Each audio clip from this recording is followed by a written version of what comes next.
Breaking news now, the latest daily statistics for COVID-19 in the UK have been released. 62,322 new confirmed cases of coronavirus have been recorded in the UK in the past 24 hours. That is up from 60,916 yesterday.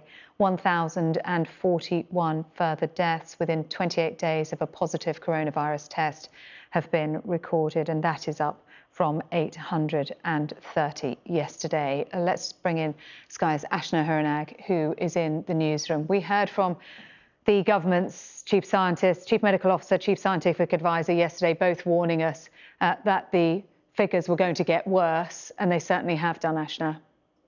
They really have. I think what's really concerning is that these figures are showing no signs of slowing down. In the last 2 weeks of December, the cases of COVID-19 rose by 70%. And the headline figure that's come from today's announcement and drop of data is that this is the highest number of deaths that we have seen since the 21st of April, during the peak of the first wave of the COVID-19 pandemic. Let's take a look at what they look like, though. 1,041 coronavirus deaths were recorded in the UK in the last 24 hours. That brings the total number of people who have died in the UK within 28 days of a positive test to 77,346. 62,322 new cases of COVID-19 have also been recorded in the UK. For a number of days now, the figure for the number of people who have died from COVID-19 has surpassed 800. Yesterday, we saw the number of people testing positive.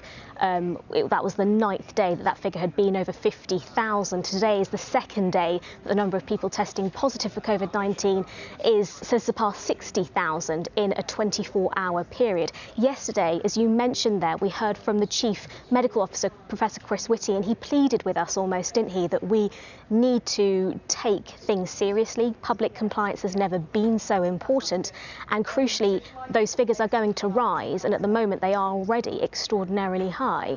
And to have that figure today of the number of deaths surpassing what we have seen in April, that is a really stark reminder of the position that we are in. And yes, these figures are frightening and they make for very sombre news, but there is hope in all of this, which is different to the first time round. We have a vaccine, a couple of vaccines, maybe even 3 soon, and the likelihood of those being injected into our arms is increasingly becoming more like the light at the end of the tunnel, as it has been so aptly named. The crucial thing with all of this is that as soon as we can get those vulnerable people vaccinated, the sooner these figures will start to go down.